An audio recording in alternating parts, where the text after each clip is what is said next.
আসসালামু আলাইকুম ভাই। সবাই তো কমেন্টে লেখেন যে রঞ্জু ভাই আপনি পল্লী বিদ্যুৎ চাকরি করেন, চাকরি করে কেন পল্লী বিদ্যুৎ বিপক্ষে কথা বলতেছেন?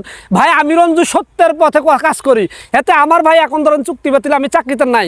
আমি যখন চাকরিতে যাবো ঈদের পরে যদি আল্লাহ বিদ্যুৎ উপদেষ্টা বলছে চাকরিতে ফেরত যাব, যদি আমি চাকরিতে যাই সেই ক্ষেত্রে আমি পল্লী বিদ্যুৎ পক্ষে কথা বলবো। এখন আমি সাধারণ গ্রাহক, এখন সাধারণ মানুষ, আমার জীবনযাপন সাধারণ, আমি এখন পল্লী বিদ্যুৎ সিস্টেমে নাই, যেহেতু চুক্তি বাতিল করছে আমি সিস্টেমে নাই। তো আমি আমার মনে ইচ্ছা মতো পল্লী বিদ্যুৎ দুর্নীতির বিরুদ্ধে, আরবির দুর্নীতির বিরুদ্ধে এবং বাংলাদেশে যে কোনো দুর্নীতির বিরুদ্ধে কথা বলার এখতিয়ার অধিকার আমি সাধারণ নাগরিক হিসেবে অবশ্যই আমার আছে। তো আমি বলতে চাচ্ছি যে আমি এখন এই সিস্টেমে নাই ভাই, আমি সব ধরনের ভিডিও চালবো। যখন কোনো সময় যদি আপনাদের দোয়ায় ভালোবাসা যদি আমি চাকরি ফেরত পাই, তখন জিএম মহোদয় স্যার যেটা বলবে আমি সেটাই শুনবো, তখন ভিডিও টিডিও করে বাদ দেবো। এখন তো আমার চাকরি নেই ভাই, এখন ভিডিও করতেই পারি। আপনারা অনেকেই কমেন্টে লেখেন যে ভাই ভিডিও কেন করছেন, অবশ্যই করবো। কেন করবো ভাই? দুর্নীতি হয়েছে চোখের সামনে, 19 বছরে আমার চোখের সামনে দুর্নীতি দেখছি। সেই দুর্নীতি আমি একটা একটা করে দেখতে চাই, ধরাই দিতে চাই, সবকিছুরই শেষ দেখতে চাই।